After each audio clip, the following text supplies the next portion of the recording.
advocacy work. Brought to you by the League of Women Voters of Honolulu. Each month, we take up topics of community interest. Today, we're going to talk about education in Hawaii, and we have with us Ray Levere of the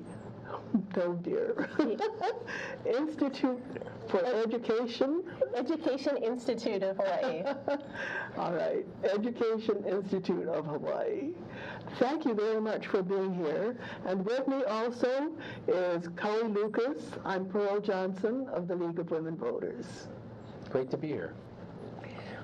Well, you've been in the news a lot lately. Yeah, it's okay, but it's you got to get the story out there. So it's I think keeping the public informed of what's Well, that's why you're here, getting the story out there. Happy to be here. So, DOE, Yeah. numbers, audits. So what we're doing in the Education Institute of Hawaii, and I have to make this clear, is not an audit. So if you look at the normal auditing process of any state-run Department of Education, notwithstanding, they have a normal auditing process. But an audit is, in terms of what an accounting service is going to do, is just going to make sure that there's no malfeasance and that the money that has been encumbered, or specified by a certain, act of legislation is actually being used for that, and that there's no malfeasance with that. That's not what we're doing. The Education Institute of Hawaii, which started in 2015, is really made up. It's a think tank made up of educators, former educators, union representatives at the higher education level, at the K through 12 level, and we really, at the foundation of what our mission is how do you empower schools to deliver a education that our kids deserve. And when you do that, you have to look at the system, and our system right now, it's a really top-down model, one-size-fits-all, which is, I would say, one size fits nothing. And you've really got to empower schools, empower principals, empower teachers. But where we are right now, you really can't have true school empowerment if you don't have fiscal acuity, fiscal authority, understanding where the money is going. And if you look at the numbers, as you just said, the operating budget for this department is about $1.9 billion annually. That doesn't include the capital budget, and it doesn't include another $1 billion of fringe benefits that still get, as a taxpayer, for instance, that is still tied to the delivery of public education. So, where is all that money going? If we were spending $1.9 billion, yet we ranked high in the nation with regards to the achievement gap, or the student or the academic achievement of 4th and 8th graders as they test, then I'll bet you not too many people would be, rattling their cages. But we're not performing that well. We're not moving the needle. We're not making those differences in achievement gaps that you would hope that $1.9 billion would be doing. $1.9 million. Billion, sorry. So on a per student basis, though, I should have lifted this up, but I didn't. We're nowhere near the top on per student. We are more at the top than you would think, and that's another reason why you have to ask. It's not adjusted for cost of living. It's adjusted for the amount of money that we're spending. So we are 15th in the nation with per pupil spending. And you can take all of the money that we as taxpayers chunk into the Department of Education, or what it costs us to deliver education, and it comes out to about $15,000-ish per child, and that fluctuates a little bit just depending on a couple of variables, but it is still the 15th in the nation. So again, if we're spending almost, in the top tier per pupil in the nation, why do we always hover somewhere around 46th, 47th in the nation in terms of achievement? It doesn't square up. And for 180,000 kids, it's the 10th largest district in the nation. So it's a big system. It's got a lot of moving parts. And when you start talking about those sums of money, I mean, politics and everything else just gets involved. It's natural. But at the end of the day, you have to look at, are we serving the kids best, and are we serving the teachers that have nothing but compassion and devotion to their craft? Are we making sure that we're doing the best by them as well? So how is your group going to move the needle? We know that the DOE is already moving to a different financial reporting platform that is supposed to have all the information that you've asked for, but that hasn't happened yet. It hasn't, and we've offered to help them. In other words, if we're going to collect and collate and put that data in a succinct report, they don't have to. In other words, they'd be even a year ahead of when they're supposed to be compliant with this. And the report that you're speaking of falls under the Every Student Succeeds Act, which passed in the last administration, which mandates a fiscal transparency component to that. But there's a big difference between being compliant with a federal law, with the federal government 5,000, 6,000 miles away, and being locally transparent with regards to how much are we spending and where is it going. Huge difference there. It's almost apples and oranges. Now, one of the things that has galvanized everyone is the equipment that is available to children in the classroom. Right. And they always claim that there is not enough money to update all of this equipment. It's there's equipment, and then there's what you would call perhaps furnishings of facilities. So, and that's a different budget. So that's the capital budget. And that's an even more dire situation.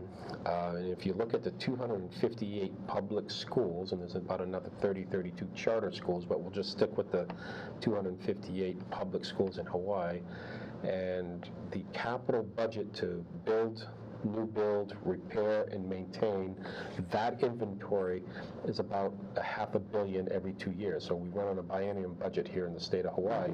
So divide that by 2. So let's just say it's about $250 million per year for 258 schools. It's inadequate. So if you add a new build project to that $250 million, I mean, everything else is just going to get, pushed to the side. So that sort of equation with those resources available to the schools that on average are 65 to 70 years old on average, you can see we're in a state of decay. Facility-wise. Right, and then supplies. And supplies. So again, for $1.9 billion operating budget, you got the capital budget, then you got the operating budget from the general fund, it is reasonable to think that when a kid goes into that classroom and they have a nice brand new teacher out of the College of Ed that's full of vim and vigor, that she's got enough resources to equip her classroom or his classroom, and they don't. So they're using outdated textbooks. There's outdated textbooks, and some schools do better than others. And there's some equity issues that have been brought up in other stories in the media as well. Rural schools on the neighbor islands, for instance, I think suffer a little bit more of those inequities than, say, a school in the urban core here in Honolulu, just because of the numbers and the way that works out and such. So that's curious in that we do have a single district. Yep. Everything is not by the zip code. So why do you think that is? Well, it was set up that way at statehood, that we would be one district, and if you can go all the way back, Hawaii has one of the oldest public school systems in the nation, believe it or not. So we are a state-run district, and that works mainly because we went from the monarchy and then into statehood, and the way that we are arrayed, geographically, we're an island state. It's just always been a centrally run system. I know there was a move afoot during the Lingle administration, I believe, to make 6, 7 separate districts, and And that failed, and I would not be a supporter of that even today, and here's why. If you look at the expense of what it would take to replicate those central services times 6, I mean, we can't even keep up with this one right now. That means you would have a board in each of these districts. You'd have to have this, we're a very bureaucratic run state, and the next thing you know, these things are just going to grow into big animals, and yet you are for autonomy of schools, is that correct? You want each school to have a budget which they can control? Yeah, so when I wouldn't say autonomy, but what I would say is empowering that principal. For instance, there are some things that need to be centrally handled. You as a principal should not have to worry about paying your electric bill. You should not have to worry about having your cafeteria grease traps cleaned. I mean, you should be running your school and making sure that academically you are doing the best to support your teachers and your students. You shouldn't have to worry about some of those things that really are central service.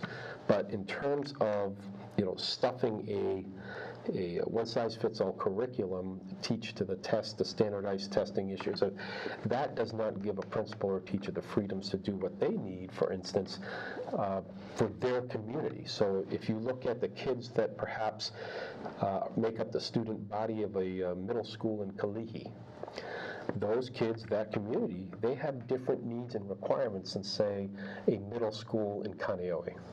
You go to Hana School, very rural Maui. Those kids have a different need and requirement, and that community and those teachers know best what those kids need. And they should have the leeway to do that. So you're not for decentralization? No. Okay. It's more of a decentralized command, but centralized control. So, if that makes sense. In other words, here are the resources. Don't care how you do it, but you got to get here, if that makes sense. So what is the amount of the resources based on? Is it the same? It sounds like it's not the same for a child in Hana as a child in Honolulu, for instance. It may or may not be. It's all. How do you figure out what it is? So right now, the way that schools are funded is by the weighted student formula, right? So you've got, again, an affluent school district that has a full student body, say 1,500 kids in a high school, and you've got a rural school that only has 100 kids. You can kind of see where those inequities start to play. Also, there's other funds that can go into schools that, again, make one more funded than the other. But let's put it this way. You're going to take some of your most challenging schools, your Title I schools, or your school where a good portion of your kids are what I refer to as swimming in the deep end of the pool. In other words, there's challenges. They're Vento. disaffected communities, etc. Yet we put all our new teachers that come from the mainland, or we recruit, and we put them all in these hard schools to populate, and there's a massive teacher shortage. Wouldn't you think that a tenured teacher that has a student body that is fairly white picket fence, in other words, nuclear family, stable, not going to need as much in terms of resources as those teachers that are teaching struggling students day to day that have all of the social issues walking into the classroom that they bring in from home, either a broken home, homelessness, drug addiction, abuse. Sure. Those are tough challenges for a teacher to deal with. So I would think that that particular school and that particular teacher are going to need more resources to make sure that that kid or those kids have the best swing of the bat as, say, their peers in a different school. So how would you, how have you planned this so that we make sure that it is equitable? So that kid out in Nanakuli is doing as well as the one in Nu'uanu. So it all comes down again to how much are we spending and where is it going? And we can't really address school empowerment and what the school's needs really are until we understand where are they spending this money. So the quality control business intelligence model that we are putting together with all of this data that we've requested from the Department of Education is going to produce 258 individual separate reports that line out how kids are even performing academically based on, do they have air conditioning, how much do they spend on this? I mean, it will be a very articulate report of how each school is funded. But I don't think the DOE is doing anything as granular as we are. So, Okay. In fact, I would promise you that they're not. And so what you're trying to do is just get the information That's it. to do what So, and we don't want to own the data. We just want to produce this business model that is being used in other districts nationally that had school finance issues, and let the decision makers. Examples, just so we, Examples of other districts that are using the model that you. They first started this in New York City, which is the largest district in the nation, and they've done other school districts in the Northwest, and certainly in Middle America as well. So I think 30 districts overall. And is there an overall name for this kind of program? It's called the Quality Control Business Intelligence Model, and it's been developed and produced by a company called Analytics out of Pennsylvania, and we've become very friendly with these people. They're educators, but they are the most prolific voices in the nation on school finance. That's the Walton Family Foundation funded one? No, they're not funded by the Walton Foundation. One of the founding members of Analytics was on the Walton Foundation. Okay. So, All right. So you said that you have some people who have already gotten information from other districts and are having difficulty here. Who are those?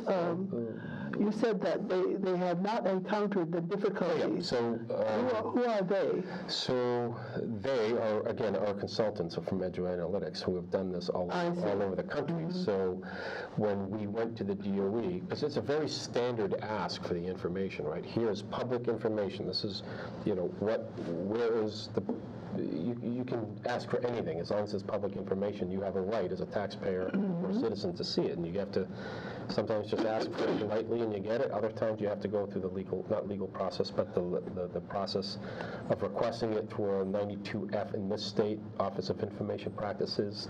Some people call it a FOIA, Freedom of Information.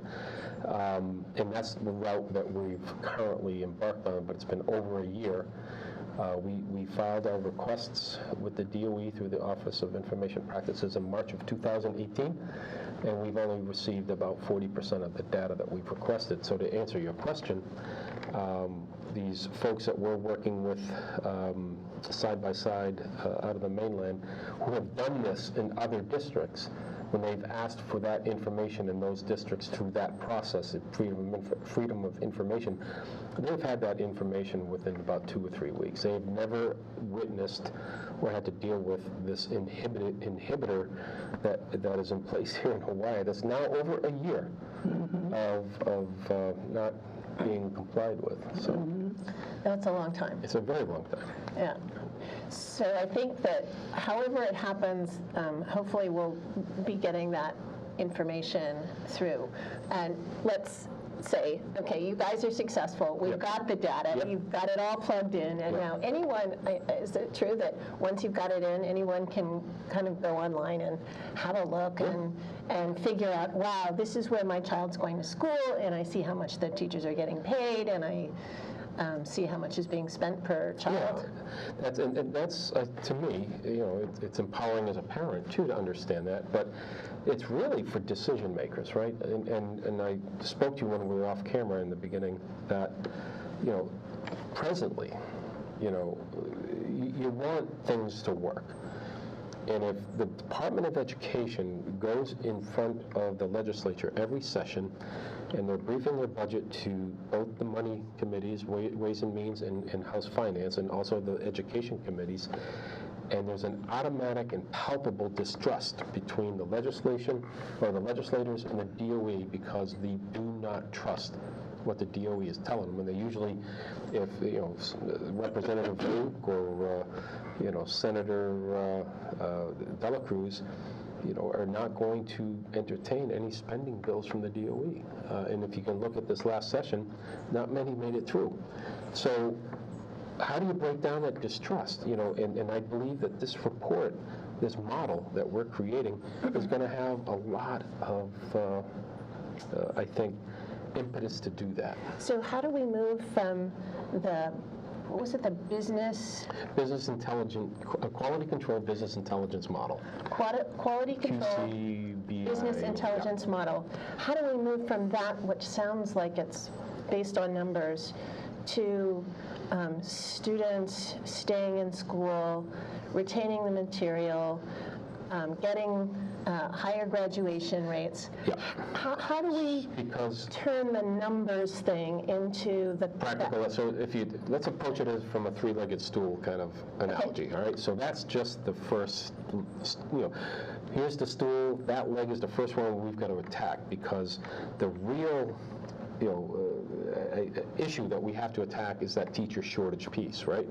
And I don't think most of the public understands that 40% of the teachers that we have teaching right now are not qualified to teach what they are teaching. And that 40% of DOE teachers are not qualified to teach what they're teaching presently. Okay. That's a big number. And not only is that the shortage that we're dealing with, and there are plenty of classrooms that are vacant, but it's people that, maybe you're a history teacher, but because of the vacancy in math, I'm sorry, Pearl, you need to teach a math class this semester, but you're not licensed to teach math, but that's what we're doing. So by having the fiscal situation at least understood with some acuity and clarity, then you know where you can apply resources. Right now, they're just not having any sort of methods to meet the requirement, meet the need. What is it that we need in these specific schools? Okay, I want to dig down into the weeds here. When you have what you want, and you say it's very granular, what happens with the administrative cost of the overall department? So, to me, another one of those legs on the stool is there's parts of the DOE, in my opinion, and I'm not going to speak for the Institute on this one, but this is just my opinion. There are a lot of administrative costs right now that perhaps don't need to be there. When you do a transparency study on anything and you lift the rock up and there's a lot of squiggly stuff underneath that rock, that's one of the caveats of doing something like this. But if the status quo isn't working for you, you got to do something else. And I think by lifting that rock up and dealing with some of the squiggly stuff, some of those administrators might not need to be there. That's my opinion. And that's been the League of Women Voters' opinion for a long time. But I want to know, all right, so you're going to distribute the entire DOE budget among these schools. All right, so the administration is over all these schools, and so you just put a proportionate number? It will also be very clear where, so for instance, if you've got a $1.9 billion operating budget, right, and we've done a report, a very, very succinct, granular report times 258, and you add all those up, and it doesn't equal 1.9 billion, then you've got a different equation on your hand. Where's the rest of the money going, right? Because if the DOE is going to wave the flag that 93 cents of every education dollar is going to support the classroom, prove it.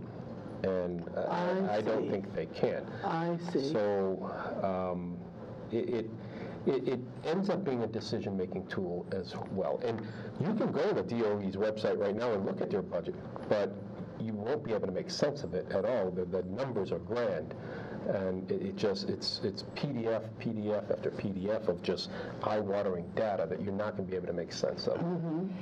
So I'm trying to figure out how you're taking all the money that is now currently being for the overall DOE admin and splitting it up, which is kind of an artificial. I'm not splitting it up. Okay, I misunderstood. No. So, but there won't be a separate number for the. There is, because you're still going to have reports that say, okay, those centralized services that are needed. What is the DOE's electric bill? overall? What is its food services bill? What is its transportation bill? What do we spend centrally on school security and safety? Those kinds of things are going to stay centralized. You're also going to have a big number that says, okay, of the 18,000 administrators, what is that aggregate number as well? I don't care what Pearl makes individually, and we didn't ask for that kind of data, but we want to know what 30 of Pearls are making in an aggregate. So that's a big number, and I think people need to know that. All right, so the DOE will supply you with the amount that is going to each school. Is that how you're... Well, that's what we're trying to get. Yes, so in the general ledger, and thus far we do not have that data. Yeah. But once you get that number, and it doesn't... And I wish I brought an example of the report that you could see, because when you see all of the line items that also have statistics that, how is that school performing academically? What is their attendance rate? When was the last time they had its roof inspected? Is it on the air conditioning list? You have all of that data per school with a bottom line as well, in terms of also what is their aggregate teacher salary. So if you're a parent and you're sending your kid to a school, well, how come they're only spending, I'm going to use arbitrary numbers just because the math is easy. Why is it only $100,000 worth of teachers being taught, yet this school down the road with the same amount of kids is spending $300,000 on teachers? So what's the deal? Well, time really did fly by. We have less than 2 minutes. Yeah. And so I want you to summarize what it is that your institute wants. And how people can find out more about it. Yeah, so our institute, again, which is made up of educators, and that's what really needs to be understood, and we are not requesting an audit. That's not what we do. We're a think tank. They're really, how do you get public education delivered that our kids deserve? And we all hang our hats on this idea of school empowerment, and maybe people have different definitions for that. But before we have that, we have to understand where the money is going. Because every year the DOE asks for more money, and every year the legislature or HSTA or somebody is trying to introduce a tax to fund education. And I'm not saying that DOE is funded adequately or not. That's not what we're trying to say. Let's find out where the current budget is going before we start adding more to it. Mm-hmm. And you haven't been able to get that information? Not yet. Mm-hmm. Well, I want to thank you, Ray Lorel, for your work in education. We all know that's very well needed. And I am Pearl Johnson. My co-host is Curry Lucas for the League of Women Voters. Thank you for watching.